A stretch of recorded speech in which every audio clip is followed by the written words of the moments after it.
Hello and welcome, Beate here, the Growth Architect. Today, I am going to share with you what the founders of the futures are and why we are adding this as a new tag to everything that we're doing, and how sort of these developments in the last, 6 months in the business world are affecting how businesses run, how you can establish yourself a business that's ready for the future, and what all the things are that you should and shouldn't do.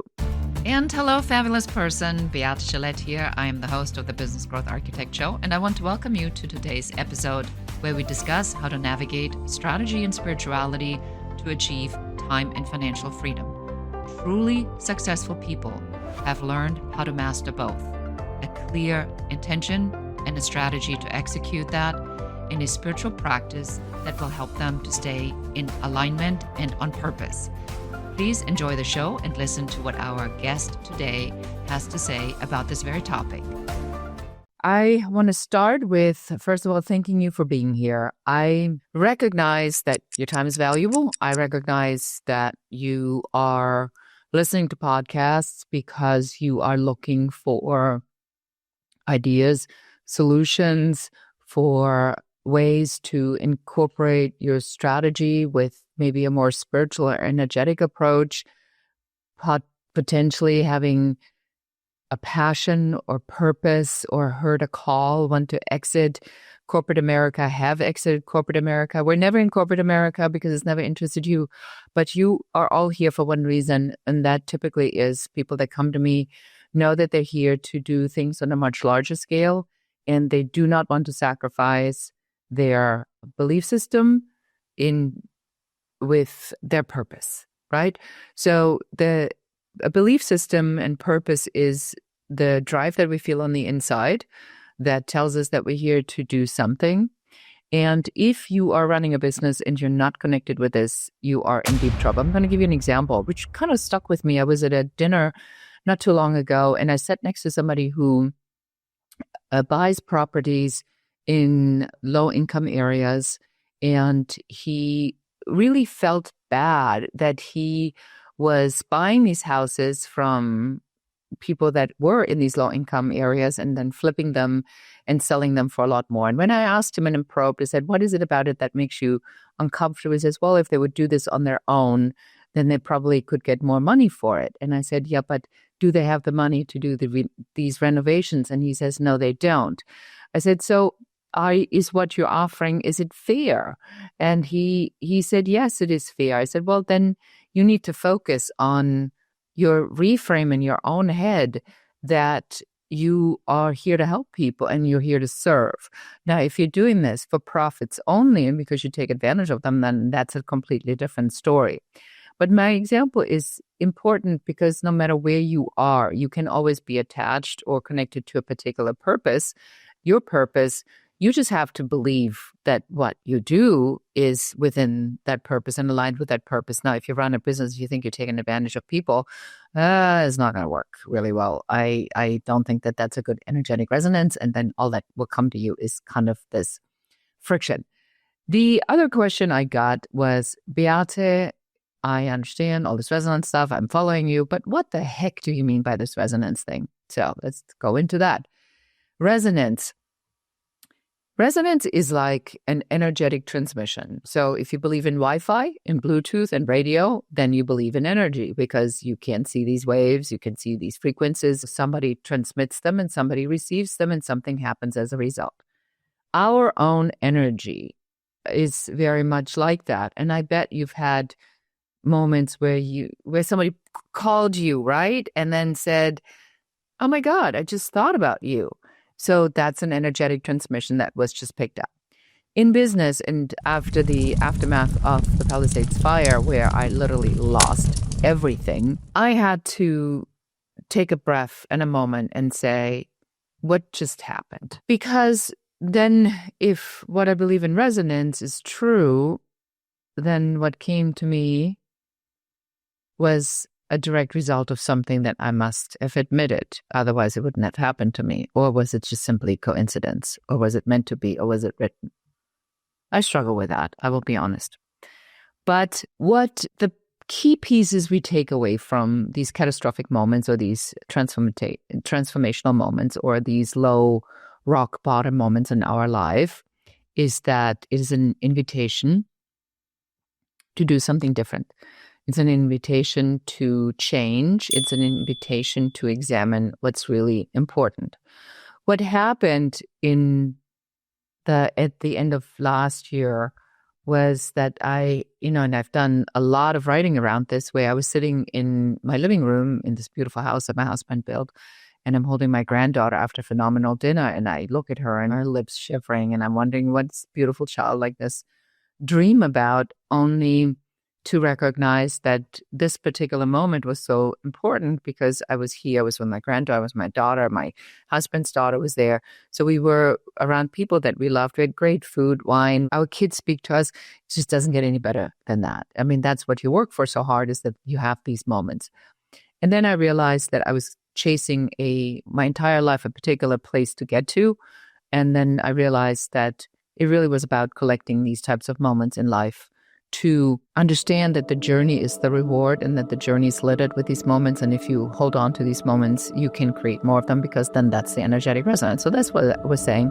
And it was just on Thanksgiving, and then January 7th, everything burns. So this house that's created this beautiful moment doesn't even exist anymore. It's now completely reduced to ashes. The thought about what happened to me is the catalyst to then these other teachings that I've been thinking about. It's like, what the heck is going on in the world? There is so much anger, the language people are using with each other, the MAGA movement, this insanity Elon Musk does, Doge, Department of Government Efficiency. If that doesn't sound like a Hitler thing, then I don't know what. And I am German, I'm allowed to say this, but man, I am looking at this, I'm going, on whether you're liberal or not liberal, you got to be looking at this and you're going, this has my alarm bells ringing really, really, really loudly.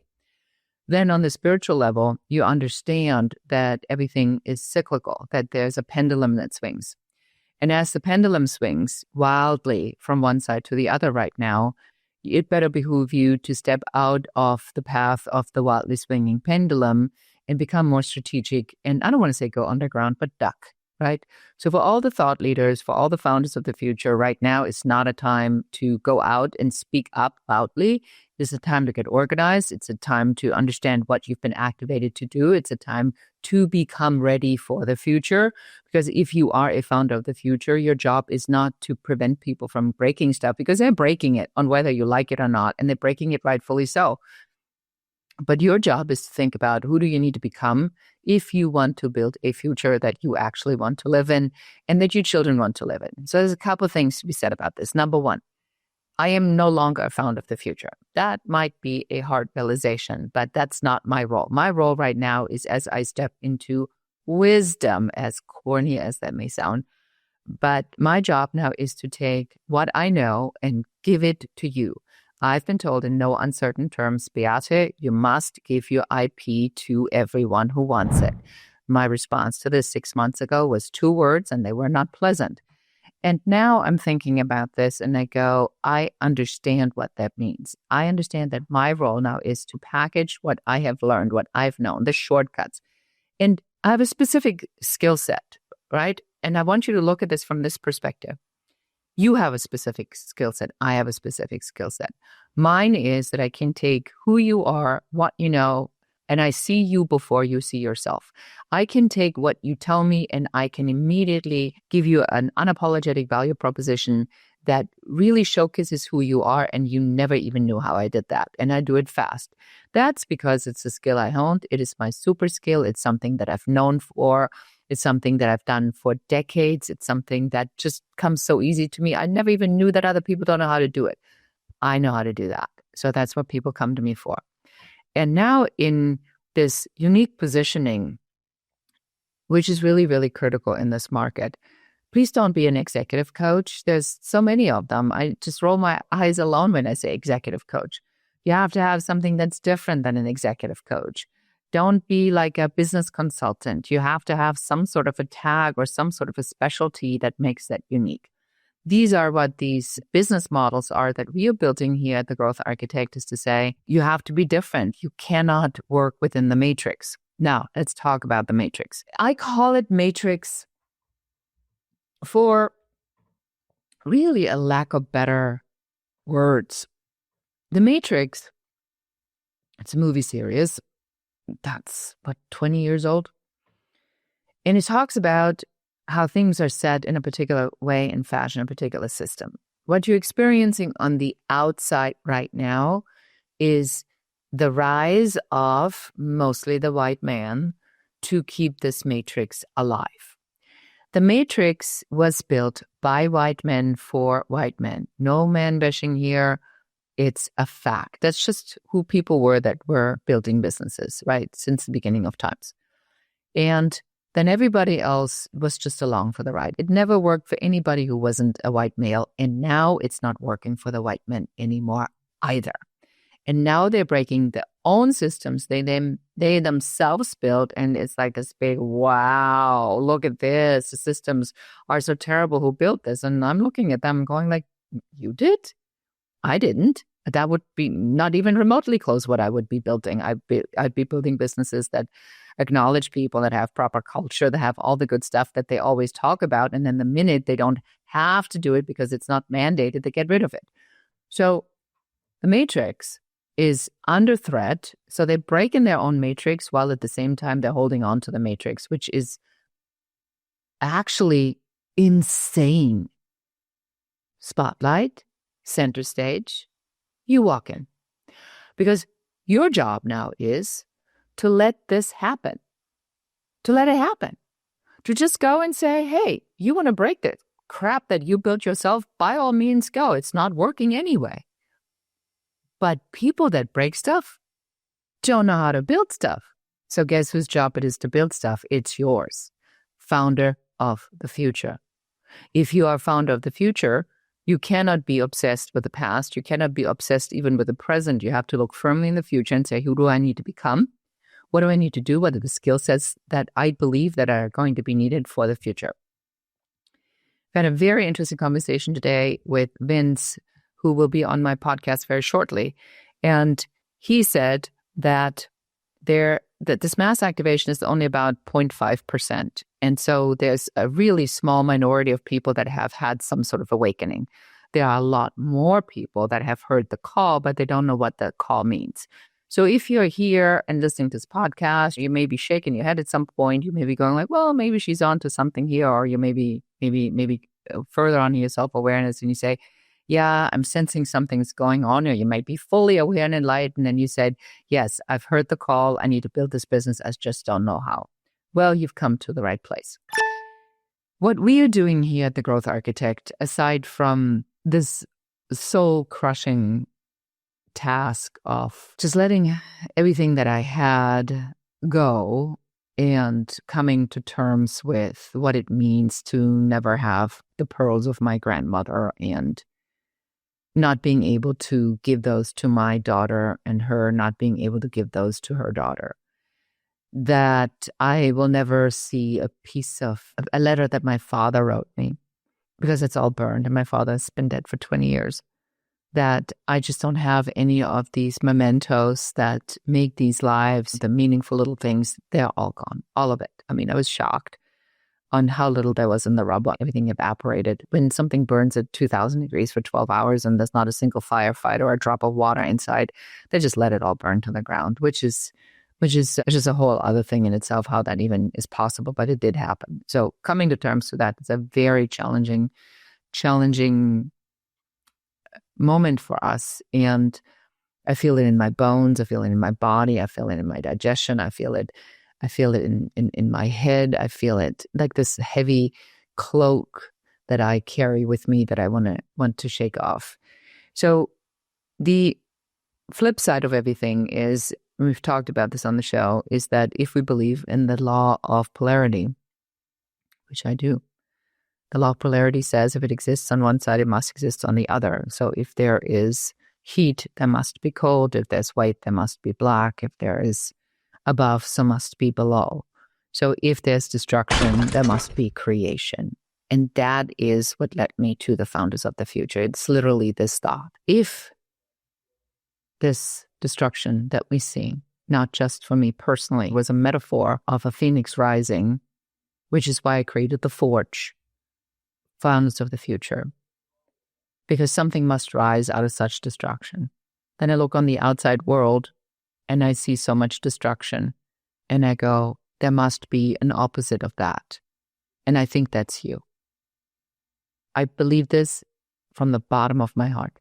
If you're here, you're listening to this show, there's something that you are here to do, and you've been called. Otherwise, these words would never reach you. It's impossible. So if you are being called to be of service, to step into your purpose, to be a founder of the future, then this is your time not to sit and say, oh my gosh, what are they doing? Taxes, tariffs, economy, recession. You've got to take all of that and put that in the destruction box. That's not your job. That's their job. Your job is to focus on the other side. What are you going to create? What must come out of this? What must rise? How does your nonprofit, your for-profit, your B corporation, your law firm, your brick and mortar business, your coaching business, your consulting business, what do you need to be prepared to help those that are rebuilding? Because you are one of those. My job is to support you in doing so. And that's an interesting switch. Also talked about this on the show very openly about, I turned 60, which in most everybody's book kind of makes me somewhat between invisible and obsolete. Now, I studied the brands of women that were over a certain age, and I looked at what creates longevity, especially for women. And it's not that difficult to see with Oprah and Maya Angelou and Ruth Bader Ginsburg. What they've done is that they connected with this next generation, the next generation, the next generation. So they did not age out with their own generation. They kept aging down with who they were connecting, and they kept adjusting the message on who they wanted to reach. For the last year, that's literally what we've done here at The Growth Architect. Complete transparency. I like people my age, and why would I not? I'm one of them. But what really excites me is if I hear a new idea. I had something so interesting happening. I get a call out of absolutely nowhere, and it's this young man, Chris, and he says, ChatGPT told him to call me. I'm like, what? I didn't know ChatGPT could be a lead generation tool. And he says he took all these assessments, and then he went into ChatGPT and he says, this is what I know how to do. What do you suggest? And, in this conversation, ChatGPT said, well, you kind of like architecting growth. What do you want to do? And he says, well, is there somebody who does it? Then ChatGPT says, yes. And he says, who is it? ChatGPT says, it's Beate. And next thing he calls me and I said, why are you calling me? And he said, that is a very good question. Now I'm laughing. And then he basically tells me in so many words that he wants me to give him my IP. Again, back to 6 months ago, I would have used 2 words. And today, because I've been asked to step into this, give away your IP so you can help founders of the future, I'm going, this universe really has a sense of humor here. Sending me somebody who says, AI sent you to me so you can ask me if I want to give you my IP. I mean, you can't make this stuff up, is what I'm trying to say. That's resonance. So the resonance is alive. When you are on that frequency will come back to you, and you just cannot judge it. If you ever read Michael Singer's Surrender Experiment, it's all about that. In many of the meditation teachings from the East, when you live in harmony with nature and science and the laws that there are, and you don't offer any resistance, then you are in the flow and things will naturally come to you and be taken care of.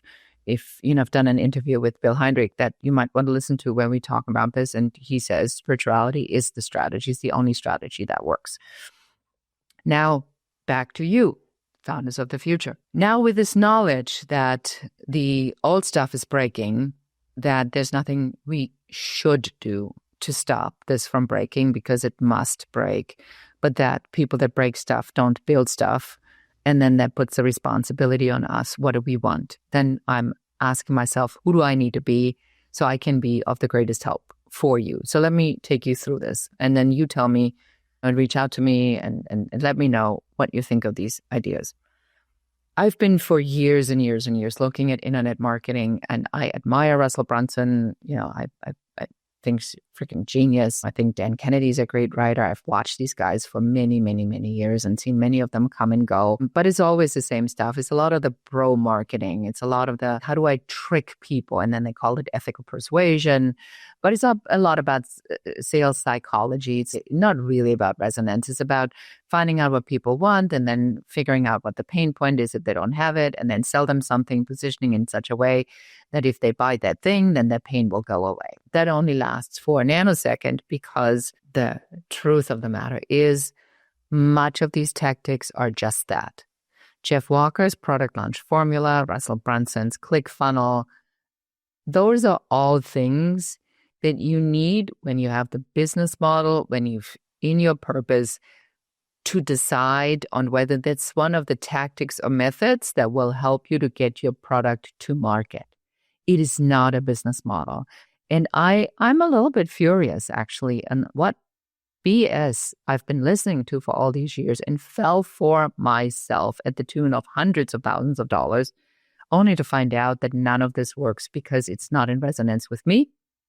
And if it's not with resonance with me, then it cannot work because I'm doing something that I'm not convinced that works or that aligns with me. And I don't know what to do else in return.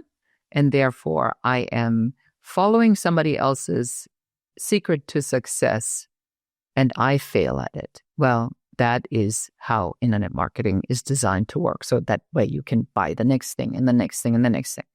So what should you be doing instead? The first thing is you got in your business model. You have to figure out what your purpose is. A founder of the future knows the future that they want to build. You got to get very clear. What is the future that you want to build? I want to build a future where we work in 3 different levels. So business is not difficult. It takes time and money and energy, but it's not difficult. There's 3 pieces to building a business. You got to build the foundation. That's what we do in Turn Your Talent into a business, where we take the idea and build a business model around it. And we connect your passion and purpose with the reason this business exists, and mission and vision statements and an unapologetic value proposition, so that you can go out and talk to people about what it actually is that you do in clarity and simplicity and without all this unnecessary complexity. That's the first step. The second step is, once you have that and this business kind of like has proven that it can work, you need to go to system building. System building is when you now design a transformation journey that will allow your client to have an entry point and an exit point. And within these 2 points are multiple paths, so that somebody might go the whole way with you and maybe take 5, 6 steps or programs, or they might come in only for 1 or 2 because they already have the other ones mastered. That's a signature growth system. And that part is where we usually see rapid growth, because when you take what you know and you identify these pieces to help them to figure out one particular set of problems, and each one of these is a transformation journey in itself, that makes just such a difference. It really is a powerful tool. And then finally, the third piece is the piece where you scale. That's when we talk about optimal growth alignment. That's typically when business owners are starting to get toward the $1 million, and it gets really dicey because you cannot continue to do what you do at that level. You're going to have to start to scale in a way that you take yourself out and put the business in place so that there's systems, processes, and you make yourself over a period of time obsolete.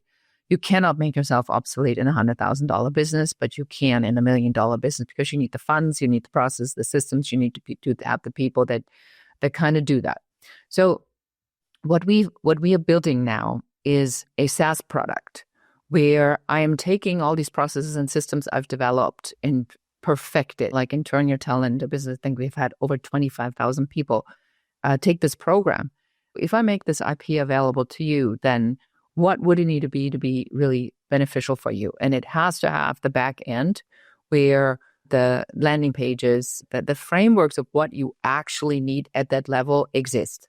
Not more, not less. Like, more is available if you want to build it, by all means. But to start out to say, here's what I've learned. Forget all of this. Let's just focus on the things that you actually need to make this piece happen. Then when you get a next piece, then here's what you need, this piece. And then finally, here's that piece. And then by all means, knock yourself out and build all the tools that you want. So it's the back end, but it will also include all my teachings.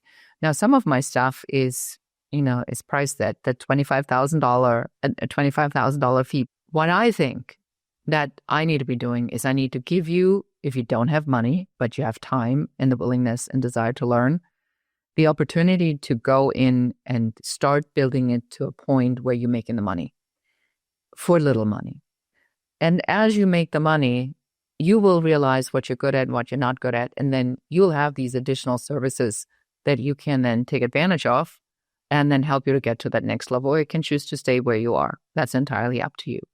But each level will have this ability to self-guide you. So I'm taking literally all these programs, and I'm holding this up here right now for those of you on audio and you can't see it, but this is like the whole booklet. I've created workbooks for each one of these steps. So all of this is going to be part of this product. This is being built. If that's something you're interested in, we are definitely going to be looking for beta people in the space relatively soon. So reach out and just let me know or DM me and we'll let you know if there's still spots available.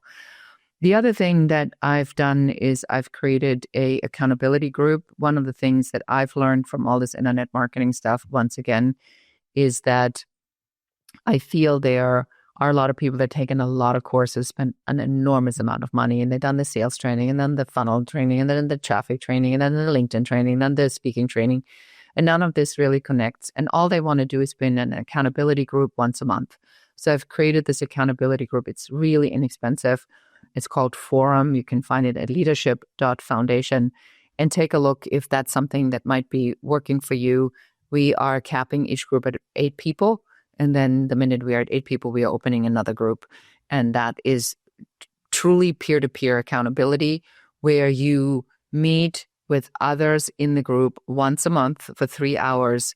We have an accountability spreadsheet where you are telling us what you want to measure, and then you're being held accountable to actually doing what you said you were going to do. So that's what we're working on. The reason I'm telling you this is, obviously you need to know what I'm doing. So if that's for you, that you feel resonance, that you can reach out and we can see if that's right for you. You can always schedule a call at uncoversession.com. But also for you to see on that I am not just telling you to get ready for the future, that I'm getting ready for the future myself. That I'm anticipating that you will be needing this, and so I am building this so that when this awareness comes where you go, well, how do I do that? I've heard the call and I'll have this ready for you and I can plug you in because I want you to be able to build these businesses in the shortest amount of time possible. And that's what I'm here for.